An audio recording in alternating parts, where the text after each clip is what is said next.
వాళ్ళు ఎక్కడ నడుస్తారు? వెనకుంటారు. గర్భంతో ఉండేవారు, చిన్న బిడ్డలు ఆటలాడుకుంటూ వెనక ఉండేవారు అనమాట. వీరందరూ ఎవరు వెనక ఉండేవారు? బలహీనులు. ఈ యొక్క బలహీనుల్ని వారు వచ్చి దాడి చేసేవారు అనమాట. ఎవరైతే బలహీనులు ఉన్నారో వారిని వచ్చి దాడి చేస్తారనమాట. కానీ బలహీనులుగా ఉండేవారే ఆ యొక్క గుంపుకి చాలా ప్రాముఖ్యమైన వ్యక్తులు. కానీ ఆ యొక్క బలహీనమైన వ్యక్తుల్ని వచ్చి దాడి చేసేవారు అనమాట. ఈ యొక్క అమాలీకుల యొక్క ఆ యొక్క క్యారెక్టర్ అలాంటి ఒక స్వభావం అనమాట. వెనక నుండి దాడి చేసే వ్యక్తులు అనమాట. వారు ఎవరిని మనము బైబిల్లో చూసినట్లయితే దేవుని యొక్క సింహాసనానికే విరోధంగా ప్రవర్తించిన వారు ఈ యొక్క అమాలీకులు. మరి వీళ్ళ యొక్క క్యారెక్టర్ ఏంటంటే, వారు ఎవరైనా ముందుకు వెళ్తున్నారంటే, ఎవరైనా ఎదుగుతున్నారంటే, ఎవరైనా బాగుపడుతున్నారంటే వారు ఓర్చుకోరన్నమాట. వారిని ఎలాగైనా కిందకి పడగొట్టే ఒక వ్యక్తులు అనమాట. ఇలాంటి వ్యక్తులు ఈ యొక్క అమాలీకులు. హల్లెలూయా. మరి ఈ యొక్క చరిత్ర అంతా మనము బైబిల్ చదివినప్పుడు, మీరు బైబిల్ చదివేటప్పుడు ఈ యొక్క అమాలీకులు అని వచ్చినప్పుడు ఇవన్నీ మీకు గుర్తుండాలి. అందుకే మనము బైబిల్ చదివేటప్పుడు ఈ విషయాలన్నీ మనం తెలుసుకున్నామంటే మనకి చాలా ఉపయోగకరంగా ఉంటాయి అన్నమాట. సరే, అమాలీకులు ఎప్పుడో ఉన్నారు, చనిపోయారు ఎస్తేర్ కాలంలోనే, ఇప్పుడు మనకి ఏంటి? సో ఆటల నుండి మనము కొన్ని పాటలు మనము నేర్చుకోబోతున్నామా, అంతే. హల్లెలూయా. మరి ఈ యొక్క అమాలీకులు నేను చెప్పినలాగా ఒకరు ఎవరైతే ఎదుగుతున్నారో, ఎవరైతే ఆశీర్వాదాన్ని పొందుకుంటున్నారో, ఎవరైతే ఆ యొక్క కానాను దేశాన్ని స్వాధీనపరచుకోవాలని వెళ్తున్నారో అటువంటి వ్యక్తులను అడ్డపరిచేవారు, వారికి అడ్డంగా నిలిచేవారు. హల్లెలూయా. మరి ఈ యొక్క అమాలీకుల యొక్క స్వభావము మనలో ఉండకూడదు. హల్లెలూయా. ఎవరైనా ఎదుగుతున్నారంటే మనము ఓర్చుకోవాలి. ఈర్ష ఉండకూడదు.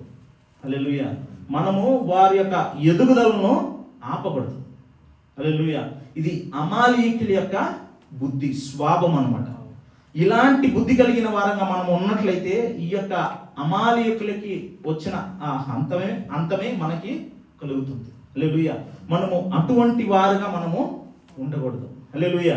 మరి ఈ యొక్క అమాలీకులు ఎవరంటే ఎప్పుడు వెనక నుండి దాడి చేసేవారు అనమాట. వెనక నుండి వెన్నుపోటు వేసేవారు అనమాట. మన జీవితంలో కూడా ఈ యొక్క అమాలీకుల యొక్క స్వభావం, ఆ యొక్క క్యారెక్టర్ మనలో ఉండకూడదు అనమాట. వెనక నుండి మనము ఏ కీడో, ఏ ఒక చెడో ఎవరికి మనము చేయకూడదు. హల్లెలూయా. ఇది అమాలీకుల యొక్క స్వభావం. హల్లెలూయా. వారి యొక్క బుద్ధి అన్నమాట. అలాగా మనము ఉండకూడదు. హల్లెలూయా. వారు ఎవరంటే దేవుని భయము లేనివారు. దేవుడు అస్సలు లేడు, దేవుడికి అస్సలు భయపడరు అనమాట. హల్లెలూయా. మనం ఈ లోకంలో జీవించేటప్పుడు మనము దేవునికి భయపడే వ్యక్తులుగా మనము ఉండాలి. ఈ యొక్క క్యారెక్టర్స్ అన్ని కూడా, ఈ యొక్క చెడు క్యారెక్టర్స్ అన్ని కూడా అమాలీకులకి ఉన్న ఒక క్యారెక్టర్స్ అన్నమాట. ఈ యొక్క బుద్ధి కలిగిన వారు అందరూ కూడా హతము చేయబడ్డారు. వారి యొక్క సంతానము ఈ యొక్క భూమి కింద లేకుండా మరి ప్రభు చేశారనమాట.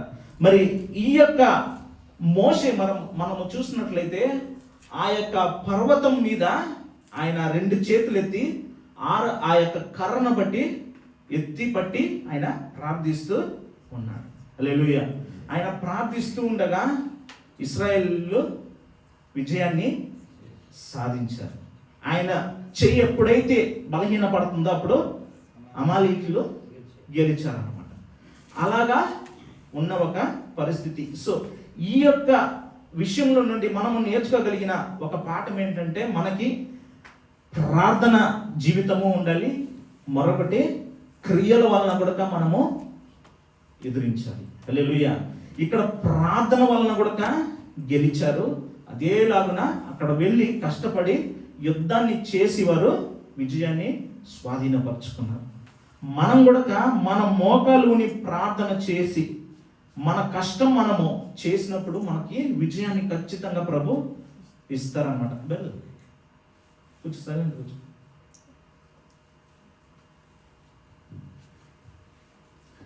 సో మనము అలాగ ఉండేటప్పుడు ఖచ్చితంగా ప్రభు మనకి విజయాన్ని ఇస్తారనమాట. సో ఈ యొక్క యెహోషువ మనము చూసినట్లయితే యుద్ధానికి నేను చెప్పినలాగా వారికి యుద్ధం చేయడానికి ఏ ఒక్క ట్రైనింగ్ లేదనమాట. మనకు కూడా జయించాలంటే ఏ ఒక్క ట్రైనింగ్ లేదు.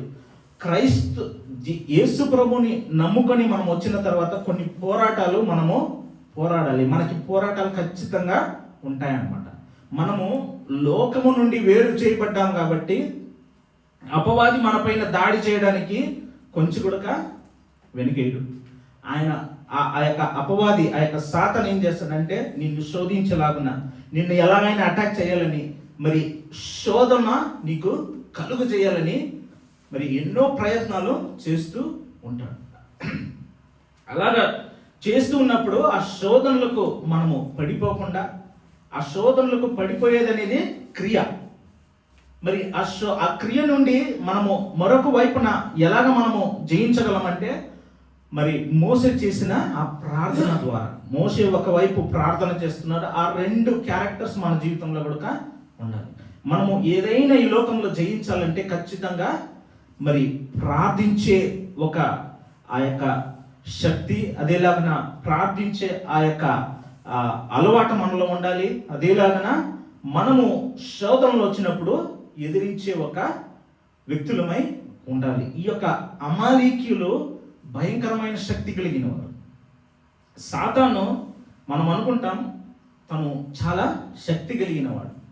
తను ఏదైనా ఛాలెంజ్, ఏదైనా సమస్యల్ని మన ఎదుటికి, లేకపోతే మన జీవితంలో, మన కుటుంబంలో, మన ఉద్యోగం చేసే స్థలం దగ్గర ఏదైనా ఒక సమస్యను తెస్తూనే ఉంటాడు.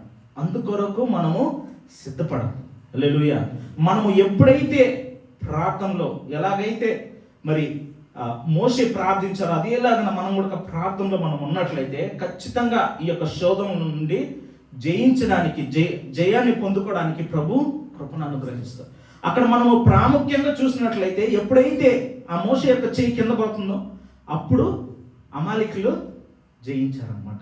సో ఇక్కడ ప్రాముఖ్యత మనము చూసినట్లయితే ప్రార్థనగానే ఉన్నది. మనము ఎంతగా ప్రార్థిస్తామో, ఎంతగా దేవుని విశ్వసిస్తామో, ఎంతగా ఆయన పైన మనము నమ్మకాన్ని ఉంచుతామో అంతగా మనల్ని ఆయన మనకి విజయాన్ని ఇచ్చే దేవుడై ఉన్నాడు.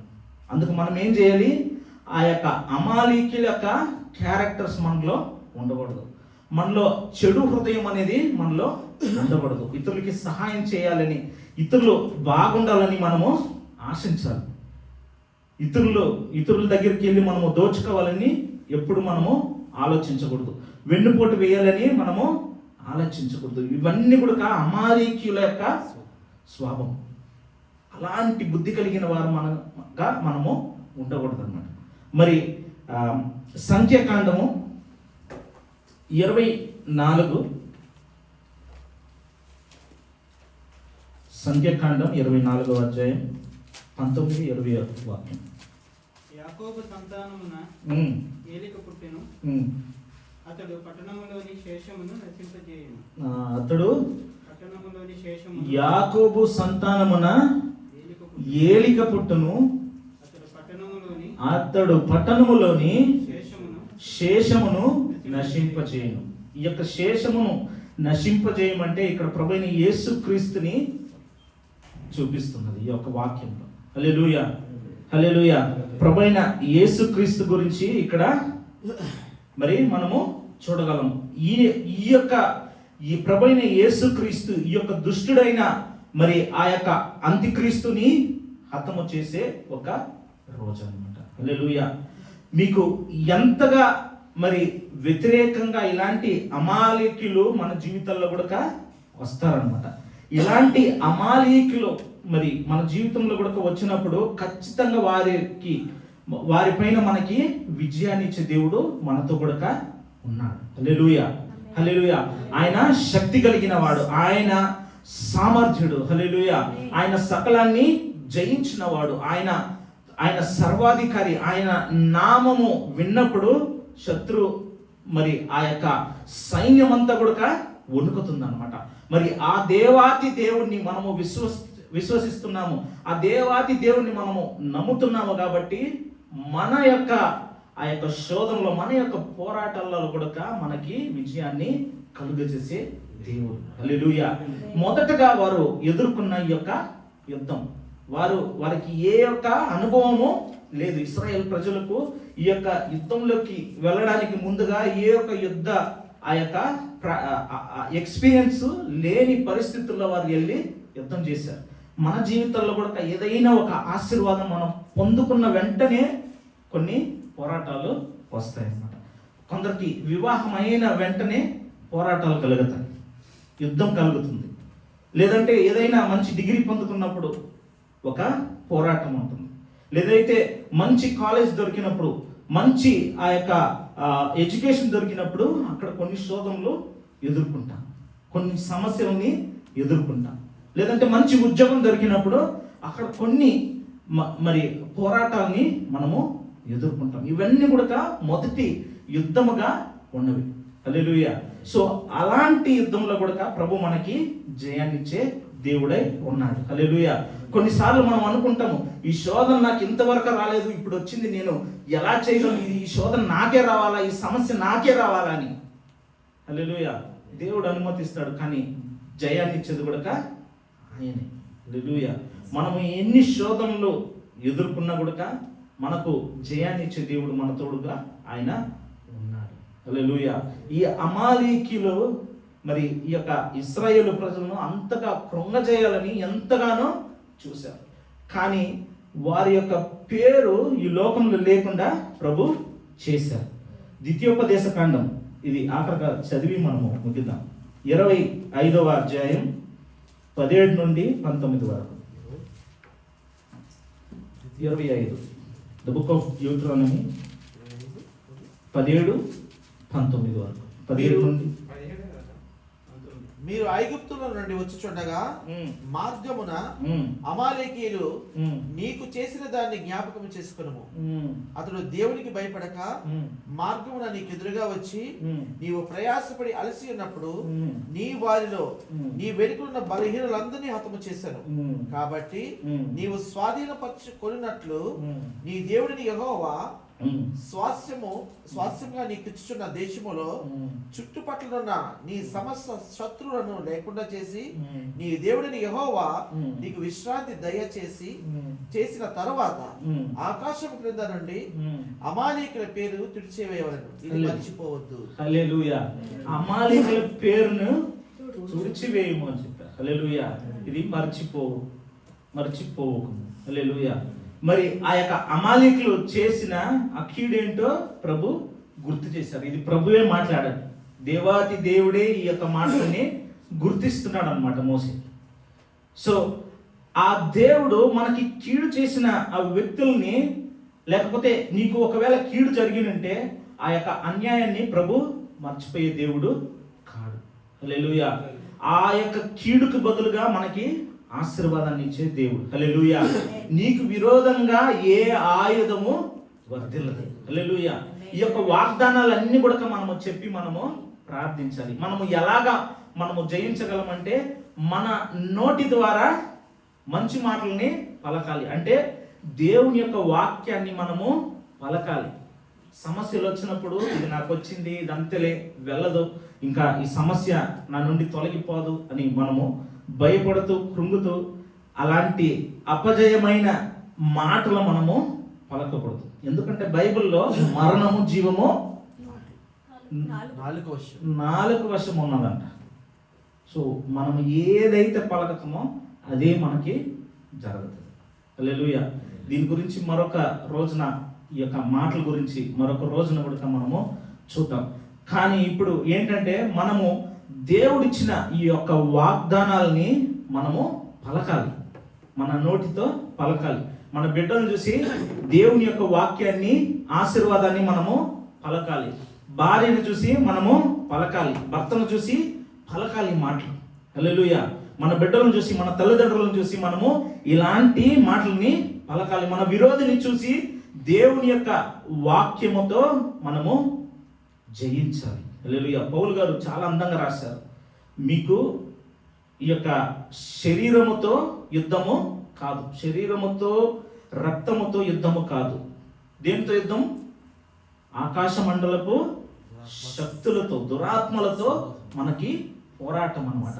సో అమాలీకిలో ఒకవేళ ఫిజికల్గా లేకుండా ఉండొచ్చు, కానీ మనము పోరాడాల్సి ఉన్నది ఆ యొక్క అంధకారపు శక్తులకు విరోధంగా మనము పోరాడాలి. ఎందుకంటే మన మార్గము మనం చదివాం కదా, ఇప్పుడు మనము వెళ్తున్న మార్గములో మనకి అడ్డుని కలుగజేసేది, ఆ అడ్డులన్నింటిని కూడా తొలగించాలని మనము పొందుకోవాల్సిన ఏదో ఒక ఆశీర్వాదం మనం పొందుకోవాలి.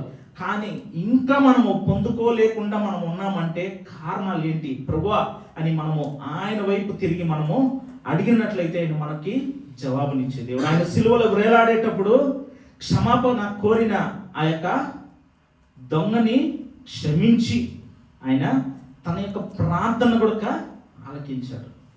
అలాంటి దేవుడు నువ్వు నీకున్న శోధనలో, నీకున్న బాధలో నువ్వు ప్రార్థించినప్పుడు నీ యొక్క ప్రార్థన ఆలకించరా. హల్లెలూయా.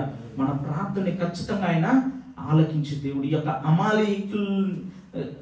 ఏ అమాలీకులైతే మన జీవితంలో ఉన్నారో ఆ యొక్క అమాలీకులకి మరి మనము బానిసలుగా కాకుండా, మనము ఓడిపోకుండా, ఆ యొక్క అమాలీకులకి పైగా మనము వెళ్ళడానికి మనల్ని ఆయన దీవించే దేవుడై ఉన్నాడు. హల్లెలూయా.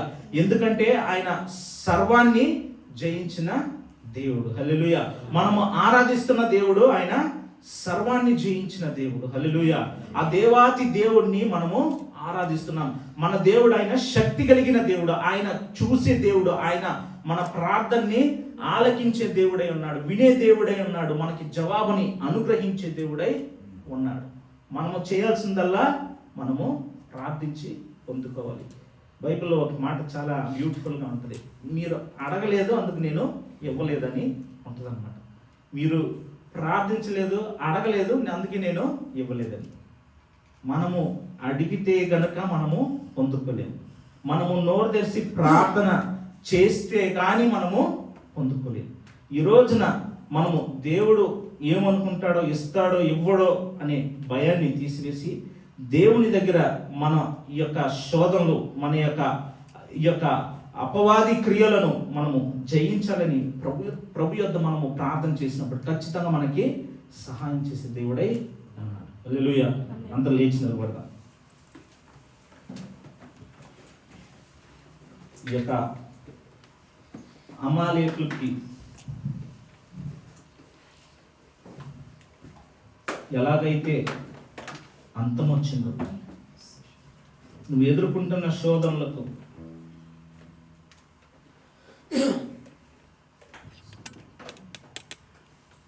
నువ్వు ఎదుర్కొంటున్న బాధలకు, ఏదైతే కఠినమని అనిపిస్తున్నదో, ఏదైతే నిన్ను కృంగదీస్తున్నదో, ఏదైతే నీకు నిరాశ కలుగు చేస్తున్నదో, ఏదైతే నిన్ను బలహీనపరుస్తున్నదో, ఏదైతే నిన్ను కృంగదీస్తున్నదో, వాటిల పైన నీకు జయాన్ని ఇచ్చే దేవుడు. ఈ యొక్క అమాలీకుల్ని బొత్తిగా లేకుండా చేసిన దేవుడు. నీ జీవితంలో ఏ ఒక్క శోధన, ఏ ఒక్క సమస్య అమాలీకుల్లాగా నీకు కనబడుతున్నారు, ఆ యొక్క కార్యాలన్నింటిని కూడా తొలగించి నీకు జయాన్ని ఇచ్చే దేవుడు మన ప్రభు అయిన యేసుక్రీస్తు.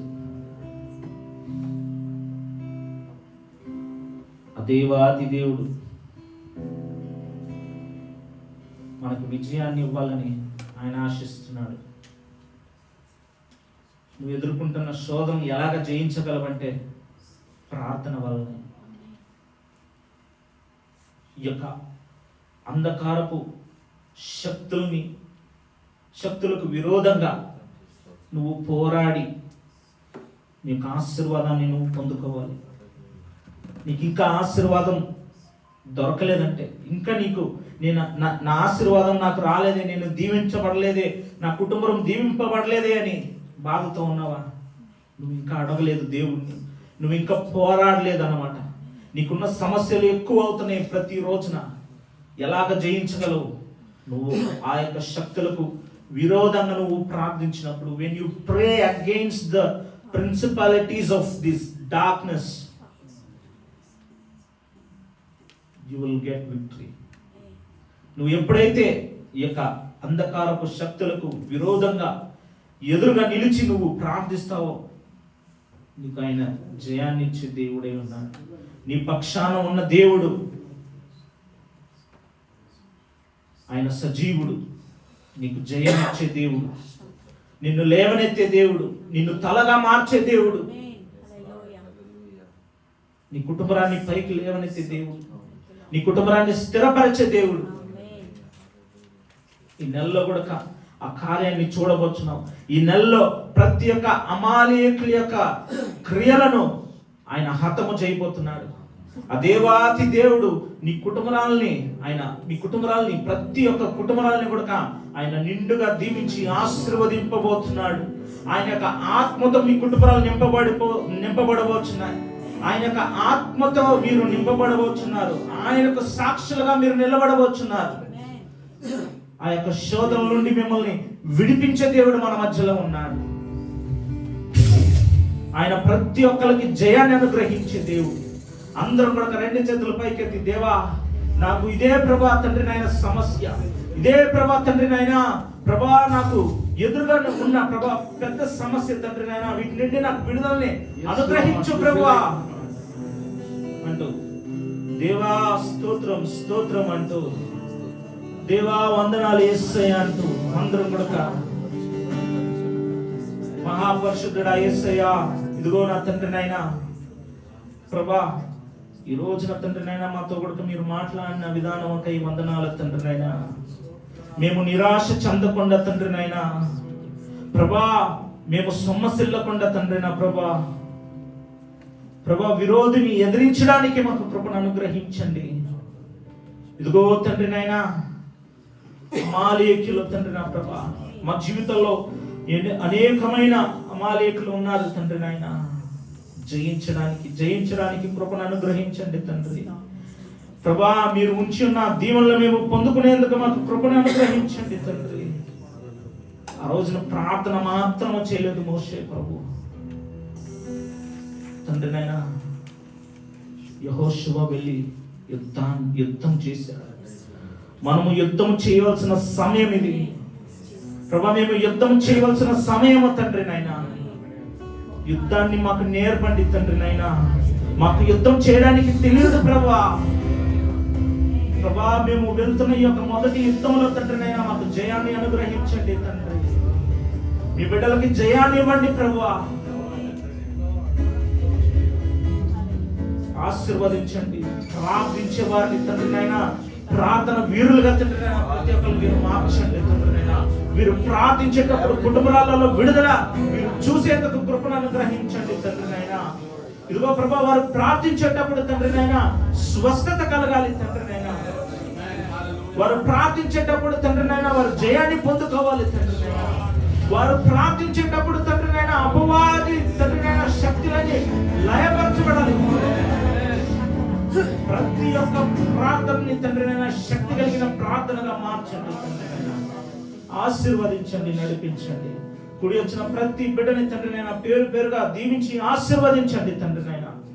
ప్రభా, ఏ రీతిగా అయితే వచ్చారో తండ్రి నాయన అదే రీతిగా వెళ్ళకుండా తండ్రి నాయన ఒక నూతన శక్తి పొందిన వారుగా తండ్రి నాయన పరిశుద్ధాత్మ దేవుడు నాతో కూడా ఉన్నాడు, నేను జయిస్తానని ఆ యొక్క దృఢ విశ్వాసంతో తండ్రి నాయన కలిసి వెళ్ళడానికి కృపను అనుగ్రహించండి. కుడి వచ్చిన ప్రతి బిడ్డని పేరు పేరుగా దీవించి ఆశీర్వదించండి, నడిపించండి. యేసయ్య మహాపరిశుద్ధ నామములో ప్రార్థించి వేడుకున్నాం పరమ తండ్రి, ఆమేన్. నా ప్రాణమా యెహోవాను సన్నిధించుము, నా అంతరంగ సమస్తమైన పరిశుద్ధ నామమును స్తుతించుము. నా ప్రాణమా యెహోవాను సన్నిధించుము, ఆయన చేసిన ఉపకారములను దేనిని మరువకము. ఆమేన్. ఆశీర్వాదం తండ్రి అని దేవుని యొక్క ప్రేమ, కుమారుని యొక్క కృపయు, పరిశుద్ధాత్మని యొక్క అన్యోన్య సహవాసము మీతో సదాకాలము తోడై ఉండునుగాక. ఆమేన్.